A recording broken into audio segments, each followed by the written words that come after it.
Para bapak dan ibu, saudara-saudari sekalian yang berbahagia. Ada sebuah pertanyaan yang sering kali ditanyakan oleh umat Buddha. Bagaimana pandangan agama Buddha mengenai merokok? Apakah merokok itu melanggar sila? Apakah merokok itu adalah keburukan? Nah, pada kesempatan kali ini saya akan menjelaskan tentang hal ini. Nah, kalau kita lihat di zaman Sang Buddha ya, memang sepertinya tidak banyak orang yang merokok. Di India pada waktu itu tidak banyak.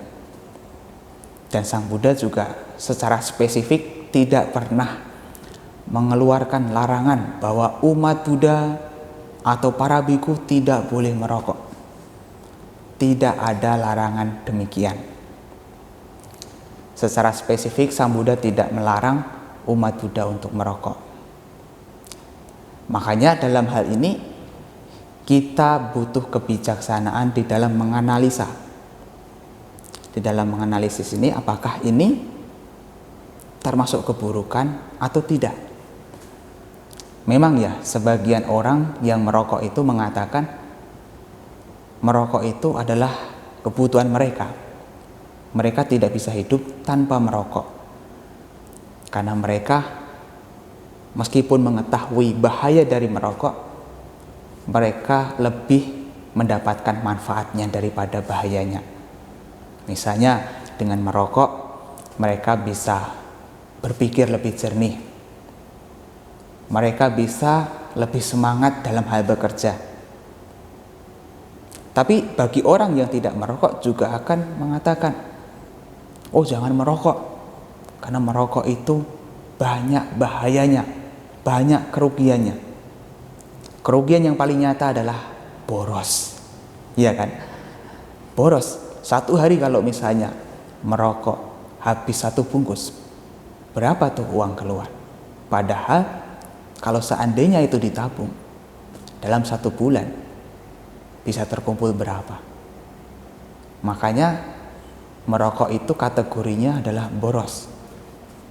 Tapi kalau ini diambil dari perspektif atau sudut pandang dari masing-masing orang. Mereka yang merokok ya mengatakan mereka dapat manfaatnya daripada kerugiannya. Kalaupun harus keluar uang untuk beli rokok tidak masalah, yang penting bisa tetap bekerja dan bersemangat. Tapi bagi orang yang tidak merokok tentu akan mengatakan itu adalah pemborosan, ada hal yang sia-sia.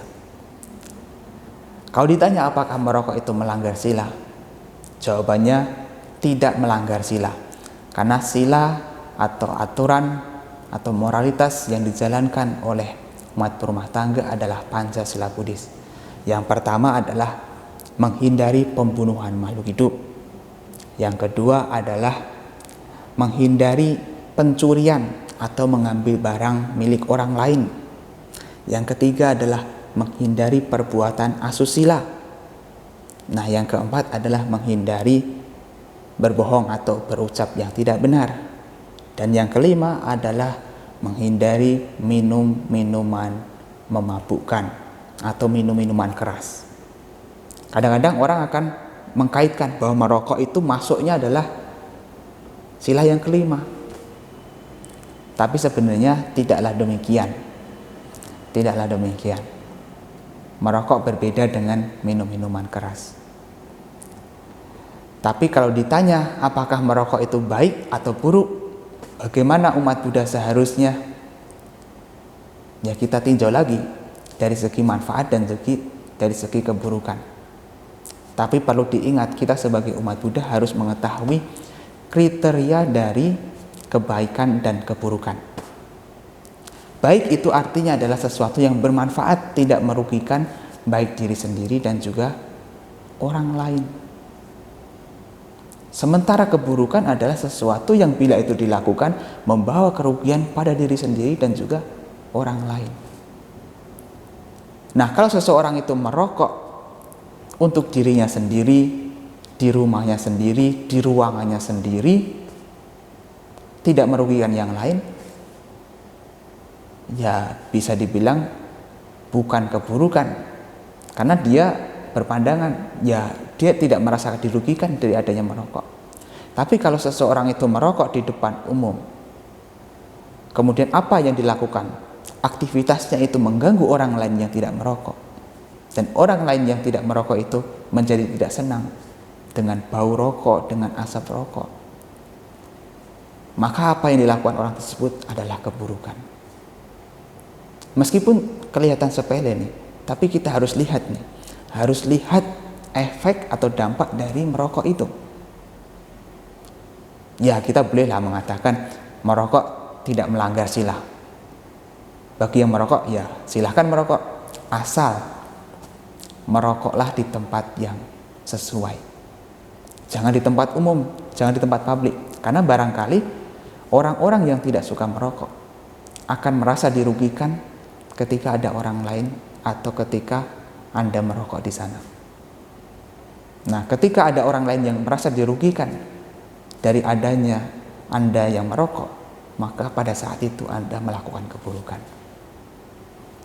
Maka dari itu bagi yang merokok nih, saya kasih nasihat. Saya tidak melarang kalian untuk merokok. Saya juga tidak memaksa kalian untuk berhenti merokok. Tapi saya kasih nasihat begini. Kalau misalnya Anda kuat dengan tanpa rokok, Anda bisa bertahan hidup dengan tanpa merokok, maka berhentilah merokok. Karena uang daripada dibelikan untuk rokok lebih baik ditabung atau dibuat untuk berbuat kebajikan. Ditabung nanti bisa digunakan untuk kebutuhan yang lain. Tapi kalau misalnya Anda butuh sekali merokok dan tidak bisa meninggalkan rokok, ya saya kasih nasihat, lebih baik ketika merokok, merokoklah di tempat yang sepi atau di ruangan tersendiri, sehingga ketika Anda merokok tidak ada orang lain yang merasa dirugikan. Dan setelah Anda selesai merokok, putung rokoknya dibuang di tempat sampah, jangan dibuang sembarangan, agar tidak ada yang merasa dirugikan dengan adanya Anda yang sedang merokok. Karena kalau Anda merokok di depan orang dan orang itu tidak suka dengan aktivitas Anda, merasa dirugikan, maka pada saat itu berarti Anda melakukan keburukan yang memang kelihatan sepele, tapi itu bisa menjadi keburukan karena efeknya adalah membawa kerugian bagi orang lain.